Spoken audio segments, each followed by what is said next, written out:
double I, they got your big orange face. All year long is the place to be, to hear some balls for life talking Tennessee. You can hate us if you want, but we sure ain't worried about you. We got more important issues.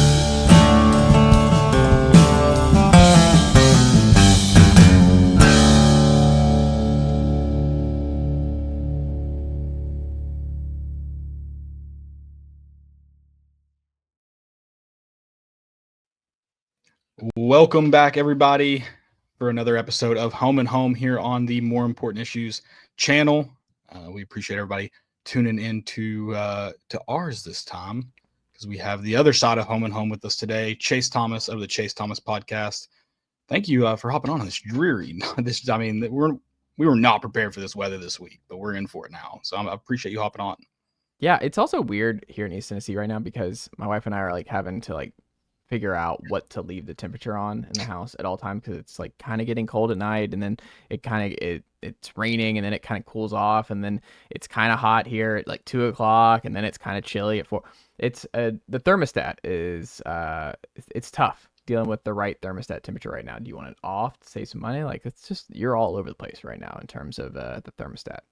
Yeah, just officially, I think last week I finally just set it, and it stayed there. I'm just riding it out. Yeah, I was with you. I battled it. Right now it's 71. Okay. Usually, until we hit that big heat wave in the summer, I'll crank it down, 68, 69. But then I'm not Mr. Moneybags. In the summer, I can't ride it out like that. Well, I think, isn't it more expensive in the winter to heat your house than cool your house? Do I have that right? Or is it? I think so. Yeah. Yeah, I think so. And the good news, here's a little trick I don't know if this is scientifically correct. I have a basement, and I think that helps cool the bottom floor. I believe. So I think, and it's an old house. So yeah, just one of those. Could be haunted, ghosts, maybe chill it out a little bit more. I would welcome ghosts if that's what we're working with. Don't say that out loud, man. You don't want to bring that on you, Caleb. I just love. Do you actually want ghosts in your house? Well, I think we talked about friendly ghosts. Yeah, I'm in. Okay. I don't want murder. But what if you don't get Casper? Ghost? Casper's not a guarantee here, Caleb. It's a risk we're gonna have to take, I think. That's a good segue though, because that's a risk that, and I'll get into my thoughts because you asked me about it last week. But Tennessee lands the biggest recruit in Tennessee basketball history, Nate Ament, who not out of nowhere exactly, but not where Tennessee fans, when this season ended, did they expect to go. Give me your thought. I know you were kind of yeah, let's do it. What are your thoughts now that it's official? Well, my thoughts right now is Tennessee's got to get a shooting guard, because they just Rodney Rice now at USC. They got priced out there, and then they bring in Duke Miles, and he's quickly at A&M. So it's okay, well, it seems like the 5-year rule is not going to get passed anytime soon. And they need a starting 2 guard. So my thing, I'm well, you've got 4 out of 5, which is great. You have Nate Ament in the boat, which is big time, obviously. And I think right now you can go ahead and pencil in Jacoby Gillespie, Nate Ament, Jalen Carey, and Felix Akpar as your 4 starters right now. And you're still searching for that 5th. But I don't know. The portal closes here in a couple days for hoops and football, and for different reasons, that's kind of complicated and making folks anxious here in East Tennessee. But in terms of the Nate Ament addition, it's just fun. It's one of those where when you get the KD comparisons, obviously that's sky high, but it's the build and just the frame, and him being the highest ranked recruit ever brought in here by Rick Barnes going into year 11. I think it's just one of those, hey, you're going for it. I don't know if it's going to work. It didn't really work with Julian Phillips, but it was still just not the same degree. Nate Ament just feels like a different level, not all the way up to Cooper Flagg, but a Paolo Banchero or one of those type of guys where, you could be a one and done and still be the best player on a Final Four national title team. I think he is at that level where, yeah, some freshmen don't, but I think it's easy to discount what Kennedy Chandler did for that team 3 years ago too, because I think Kennedy Chandler was an awesome one and done freshman for Tennessee, and Keon Johnson, I think, in a non-2020 COVID year would have been awesome for Tennessee. But Yeah, I mean, I just think at the bare minimum, it's just exciting because they're just going all out, man. Like they're going to be Mhm. deeper than they were a year ago, and you just don't get guys like Ament very often. I feel like it's kind of like Right. the opposite of the Connect buzz, where Connect turned into a superstar, but you didn't know what you had. Ament is coming in, you're like, oh, he's also a one and done guy, but like we're expecting like superstar, and that's just fun to expect a superstar Right. coming in when this is just not something that Tennessee usually does, especially under Barnes over the last couple of years. I mean, I just think it's exciting. Like you've gone back to back Elite Eights here, 3 straight Sweet 16s, and it's a different way. They're going to try and make it to the Final Four in a slightly different fashion. The roster is going to look completely different, but I just don't know how you can't be excited about Nate Ament being on your basketball team. Absolutely. And to kind of follow up a few of things you mentioned there, a little bit off the wall, Kennedy Chandler's an interesting one when people talk about one and dones, because the only thing he could have done to improve his draft stock, when you talk about should he stay, should he go, is to get taller. And as we know, usually adult males at the age of 18 are not going to get taller, not by much. Mm-hmm. So I think that's one of the ones people look at in Barn. I mean, Kennedy Chandler was excellent. We won the SEC that year. People quickly forget. I mean, he was But maybe the best point guard in America that yeah, year. Like he it's would easy to have forget been, just how good Kennedy Chandler was that year. and he would have been a higher draft pick had he had the NBA body type. Yeah. Because I mean And then like they think about loved how his much game. NIL has changed since he was here. Like Right. how much more expensive rosters are, and look at like what Rodney Rice is reportedly getting versus what Kennedy would have gotten if he'd come back. Like it's completely different. Would he have stayed if the Right. money was like it was now? I don't know. It's a big what if. But then also, what is Zakai like if Kennedy's back and does a 2 to 3 year stint? Because I mean, the 1 year of Kennedy was still. I mean, Zakai obviously defensively was a night and day difference, but Kennedy's upside and what Kennedy did for Tennessee, especially offensively, was just big time. Like Zakai wasn't anywhere near Kennedy Chandler ever offensively and during his Tennessee career. Yeah, absolutely.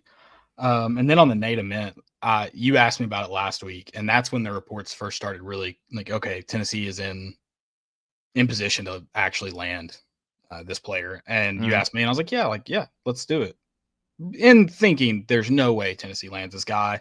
He was ready to commit. Um, I think he was supposed to commit last Friday, Mm. or the Friday before, Are you because talking about when the first time was yeah, a couple weeks ago? I think it was like 2 weeks ago, right? yeah, I think not this past Friday, but I think the Friday Yeah, before. And I'm like, and it yeah, looked that like just Louisville. right. And this just seems like a bidding war type deal. Like, who can we up this? Like, I don't know. It just didn't feel like a real Something that thing. Tennessee and Rick Barnes does. Right. Right. Um, but I'm also now in the point you talked about, like, we're excited. We're expecting. I said it on our show on Sunday. I am putting far too high of expectations on Nate Ament. I will admit it from the get go. I'm fired up. This is a true one and done, a guy who has the ability to be a lottery pick if he has the season people are expecting him to have. And yeah, sign me up for that excitement. I'm in, and I will be the first one to claim that my expectations for him are probably too high. It's like I'm blanking on his name, running back from Boise State. Good Lord. Geez. What is his name? Running back from Boise State. Oh, Ashton Golly. Genty. Did you see that tweet about Ashton Genty somebody put out? It Mm. said something like Ashton Genty's ceiling is Barry Sanders and his floor is LaDainian Tomlinson. And someone was like, so he's either a Hall of Famer or a Hall of Famer. It's like, Yeah, that's where I'm at with him. Like, he's either the best player in Tennessee basketball history or the second best, I guess. Like, that's my expectations for him, which He's are either Kevin entirely Durant unfair. or Julian Phillips. Like, Yeah. okay, well, that's a lot. That's a lot. That's a Right. big drop off. But it's also like it's just fun. Like it's all because you're just flipping these rosters so much year to year. I just think you just lean into it because you've been doing the old stuff with your current core. Next year's going to look radically different, and you haven't done the 5-star superstar in a long time, especially to this degree. You've never seen it in the Barnes era. Right. It's like ride the ride, man. Like if he's your KD or Carmelo for 1 year, Paolo Banchero, ride the ride, man. It's just enjoy it for what it is. Because like we talk about, like we'll never get a Dalton Connect here ever again at Tennessee, or it's gonna be a long time before you have a player like that as a transfer. It's gonna be a long time before Tennessee probably gets a top 4 player in a recruiting class in men's hoops. It's gonna be a while. I mean, even if this stays the course in Tennessee's recruiting, you're still talking about every 5 to 10 years that a player like this comes along, and that's that's that you beat assuming Duke that for. right. Like that's assuming that when Rick Barnes retires, or I mean, I don't know how long can he keep coaching. I mean, I think he's going to go. I think he's closer to 4 than like this being it. But I also just think it depends on what this does, like what the season's like. Does he keep rolling? Does he take a step back? Does this all not work and kind of implode? I mean, I think it's still ultimately year to year, but I mean, I wouldn't be surprised if he's still on the sidelines 4 years from now. I wouldn't either. I wouldn't be surprised if this is the last year, and I wouldn't be surprised if we're talking about a contract negotiations here soon. With I mean, I think it just depends on how some of the young guys develop. Depends on, I think, on how JP develops, how Cade develops, how Bishop develops, how Troy Anderson looks as like a potential long-term Sakai replacement. I mean, there's a lot of different variables, I think, in terms of like what Barnes does year to year. But I mean, I just think he loves it. And it's just some guys like, that's what I do. And if he still thinks he's at the top of his game, which he is, and this year back-to-back Elite Eight, it's like, why would you walk away now? Like there's just, what else are you going to do? It did feel like I don't view Rick Barnes in the same light, and it's hard to, because they haven't been able to retire, quote unquote, on top. I mean, Bill Belichick is still going, but guys like Nick Saban and Bill Belichick, you're thinking, well, I guess it's really reversed. I could never see them retiring. Like it's not like, oh, they win a national championship and they're out, they're done. Like they're too competitive. Like you have the story about Lane Kiffin that he loves to tell. He's like, all right, be back in the office 7:30 tomorrow. He's like, we just won a national championship, and he's like, no, we have things to fix. Like Rick Barnes, I could see going out on top or going out at a Final Four Elite Eight run, being like, that's it, that's all for me. I'll ride off into the sunset. So like it wouldn't shock. I don't know. I don't know. He's someone who's like, I think he'd have to be pulled away from it if they had a disappointing year. I just think it comes down to like a bad year. Like I think if it's a bad year, then he's probably out. Or it's like I don't want to try and fix this. Like it's just this could get worse from here on out, and I don't want it to get worse for my resume. That's what I feel like. It's just as long as they're still like a title contender year to year, and they have these kind of resources, and they go all in with an expensive roster, and they're winning. I think we got Barnes for a little while longer. We saw the or I did today. I saw someone tweet that he was getting $4 million, and I joked about maybe we just reallocated that money that Nico was asking for. But that brings me to my next topic of the first college football trade has been officially put through. I feel like we should get, in the scholarship limit era, we should get you should be able to trade scholarships for X amount of years. Because in MLS, or really in soccer, not just MLS, you have international spots because you have to have certain players from your home country on your roster, but you can trade an international spot. I think you should be allowed to trade scholarships in college football. That's just too complicated, man. And putting that on their like Tennessee, can we get a GM? Can we do that before we that's start the rumor, about right? trading scholarship guys? Can we add more to the front office? Can we do that? That's the rumor, though, right? That a GM position is in the works. Oh, I have no idea. I can't speak to that, but I mean, okay. I would hope some kind of just you can't hurt to just continue to add bodies to the front office. That's my main thing. Even if you don't call him GM, that's just what Billy add Napier more. Says.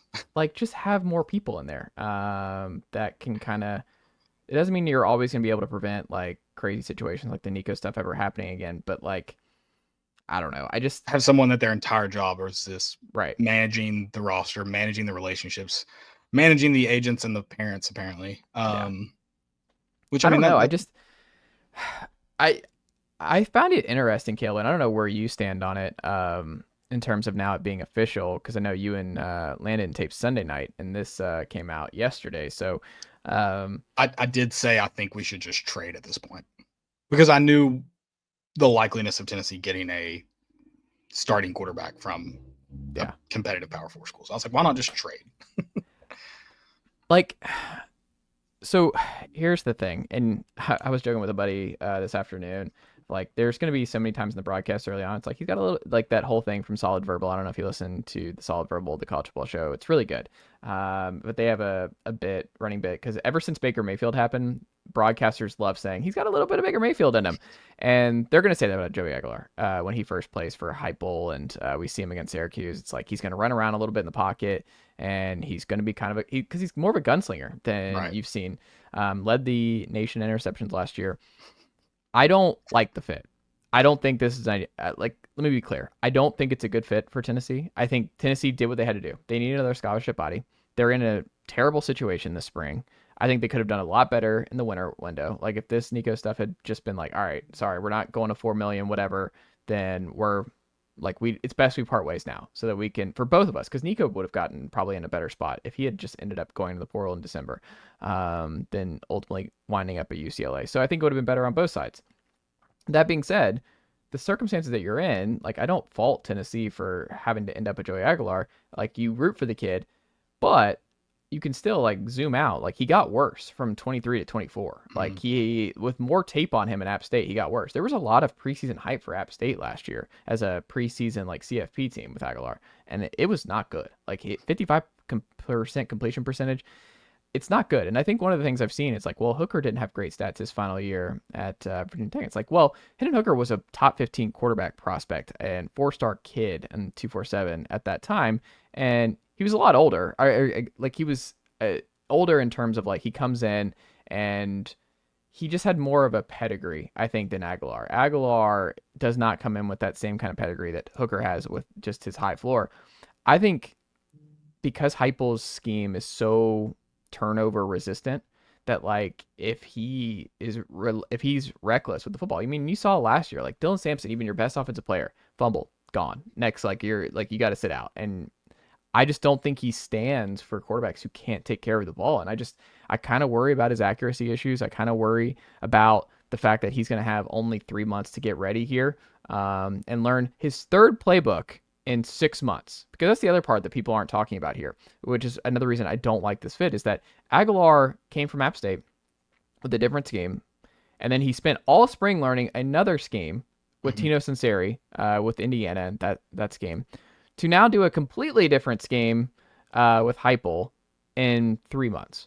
And there's a lot of like, oh, he's fun. Like I understand the rah, like we're gonna win the trade over Nico, and like we want to do all that, but I think it's gonna dissipate over the next 3 months is my guess. And look, I hope it works out, but my gut feeling is just I think it's going to be kind of wonky against Syracuse, where like Tennessee survives in just a weird 27-24 type game, and you're like, whoa, that was way too close against Syracuse. This is kind of scary. Then they blow out ETSU and he looks good, and you're like, oh, he's settling in.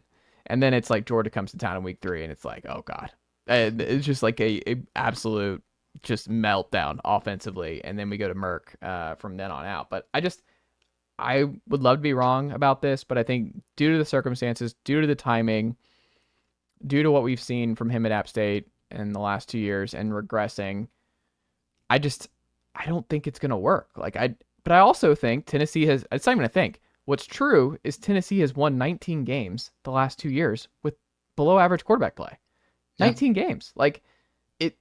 They've shown, Heupel specifically, and one of the most underrated parts about him is he has shown to adapt to his personnel. Like he went 12 personnel when he realized in the Oklahoma game his tackles can't hold up all year. All right, we're just going to run the ball, and we are going to protect our quarterback and just grind to victory and ride our defense.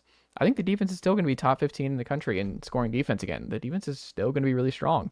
But I mean, I don't know about you, but I still, like, I have to see it. Like, this offense has not been good passing-wise in 2 years, and I think this is set up to be I don't want to say word. This sounds so negative, but it's real. Like, I want to be honest about where I'm at with this. Like, I don't want this to be the case, but I'm kind of out. Like, I think this is like an 8-4, 7-5 team, and I think this offense has a chance to be really ugly again next year, passing-wise. Yeah, I mean, I think this offense is going to struggle. I mean, you got Aguilar as the day one starter. I don't even know if that's true. Yeah. I think when it kind of set in that Tennessee was not going to be able to go and poach anybody in the portal. I thought go get a body that can be competitive in the quarterback room. Honestly, for the sake of the locker room, maybe they're not your starter. Like maybe you let those guys rally around Jake Merklinger and hope that can carry you through some early parts of the schedule and maybe build into something. Like who knows? And I think they've done that. Could he be the day one starter? Sure. But I don't see that happening. You don't think he's the day one starter? Oh, sorry. I know he's not coming in here as the starter. Right. But I mean, I don't be surprised if he's not the week one starter. They just lean towards veterans so much. I agree. But I mean, for the reasons you mentioned, I mean, if his camp looks anything like his stats have looked as far as turning the ball over, and just overall decision making, then I think Jake Merklinker, who's more comfortable in this offense, is going to have a better chance of surviving being the starter. So I won't be surprised either way. But I don't think it's, in my head, it's not definitive. He's starting against Syracuse. No. Merck's the best story. Like, one of the things I think I've been thinking about with Merck is that I think there's some Dobbsiness to him where he's never going to have, like, I think you're never going to get the practice report where it's like, Merck has just outdueled everybody here, just layering gorgeous throws for like 2 weeks straight. Like, I don't think that's going to be Merck. Like, I think George has a better arm, more arm talent. Nico had more arm talent. Faison coming in next year will have more arm talent. But, like, Hendon was the same way where, like, Milton out-practiced Hendon. And then you get into games and it's like, oh, this is different. And I think that was the same thing with Dobbs, where it's like, I'm sure watching Dobbs at practice and the passing stuff, you're like, oh, I don't Justin think that. Worley Yeah. got the nod over him several times. Even Nate Peterman did. Right. And then you put him on the field and you're like, oh, this is like, it's not ideal, but it just works. Like, Dobbs just works. And there's some guys who are just great football players once they play. And I think Merck is one of those guys where I just feel like if you throw him on the field and you can tell he has good relationships with a lot of the team, and I think the team rallies around him, I just think he's more of a natural leader. And I think there's some Gunnar Stockton to him where it just feels like you saw it switch when you went from Beck to Gunnar in the SEC title game, and you saw how people rallied around him in the second half, like post game when Georgia beat Texas. I think there's a lot of that to Jake. Like, I think Jake is a great story, and I think it would be awesome if he takes the ball and runs with it, and goes through his growing pains and can get Tennessee to like 8-4 this year. It changes everything about Tennessee, though, in terms of the quarterback room going forward if he does that, because then you're probably losing George. Do you keep Faison if Jake like is the guy? Like, I don't know. Like, there's all kinds of ramifications in the quarterback room depending on how this goes this year, because I think the plan clearly was this being it for Nico, and then 26 just being a full 3-man race between Jake, George, and Faison, and may the best man win. And then everything else just, like, you live with the results there. Now I just think it's a little bit more dicey, and I don't really know. Anyone who says they have a good feel of, like, how this is going to go in the quarterback room, they're crazy. Yeah. They're you crazy. Just don't. Like, can take all kinds of twists and turns, but I do think Jake's the best story. Like, if Jake can run with it and be a Dobbsy type figure here, and also Heupel's best quarterbacks in his career are those borderline 4-star guys who are overlooked, like Hendon Hooker, Dylan Gabriel, guys like that. The 5-star, just like superstars, haven't really been his bread and butter. So maybe this is those kind of guys. And remember, who were the quarterbacks in the national championship game this year? Riley Leonard, who couldn't throw a forward pass, and Will Howard, who, I mean, were you ever really wowed? I mean, he was fine, but like, you don't have to have a 5-star superstar quarterback to have deep playoff runs. Like, Drew Aller hasn't been able to do it. He's been okay. Quinn Ewers was not good for Texas last year, and they were able to still get in the Final Four. I just think if Jake can settle and be a good leader in Tennessee and be that kind of guy here for 2 to 3 years, and you can surround him with elite talent and spend more of like the allocation of resources around him to prop him up, I don't know. I think that there's a case that that's the best strategy. Like, I'm definitely in the, I hope it's Merck who comes through with this. I really do. I think all the reasons you just listed, he also has been here for a year and a half now. Aguilar's just, I mean, I think it's not his to lose because I think it's an open race, but I think I think the coaches, whether it's subconsciously or not, they have him as the front runner. I'm sure it's not listed on a board anywhere, but I think it very easily could be Jake Merklinker. I don't know. No one has a handle on it. We'll see how that goes. Before we get out of here, Chase, tell everybody where they can listen to you at this week. Yeah. YouTube, Chase Thomas Podcast, full episodes there, shorts, clips, all that good stuff. On the YouTube channel, Apple, Spotify, wherever you get your podcasts. Just search Chase Thomas Podcast and you'll find me. You'll find more important issues. You'll find all kinds of great Tennessee content all over the internet. But I appreciate you having me on for Home and Home on the More Important Issues channel. Make sure folks are locked in on you and Landon multiple times a week here. And you had a great Azuna interview last week that people should go check out on your channel if they have not already. Y'all do a great job with your interviews and just all kinds of Tennessee content. It's never a dull moment, but I have decided, Caleb, all my emotional investment is in men's hoops next year. Like I'm already there. I'm already. I'm just Nate so Ament emotionally is my invested in life. like the Nate Ament experience and what hoops could be next year that I'm Yeah. like, football, it's just, I'm not doing it. Like I can't do it. Like that way, if they surprise me and are a little bit better, then it's nice. What a pleasant surprise. Tennessee went 9-3 and I didn't see that coming in football this year. It's just the better way to go. 100%. We will, our emotions will not hinge on Tennessee football. Unless they excite us, then they will. But unless until it's just then, really bad, unless it's just really bad, then there will be some emotions where you're like, oh god, yeah, I don't want to go to that dark place again. I've been there many can't a be time. 6-6. Can't be 6-6. No. Chase, we appreciate it. We will be back next week on the Chase Thomas podcast. Thank you guys again. Thanks, Caleb.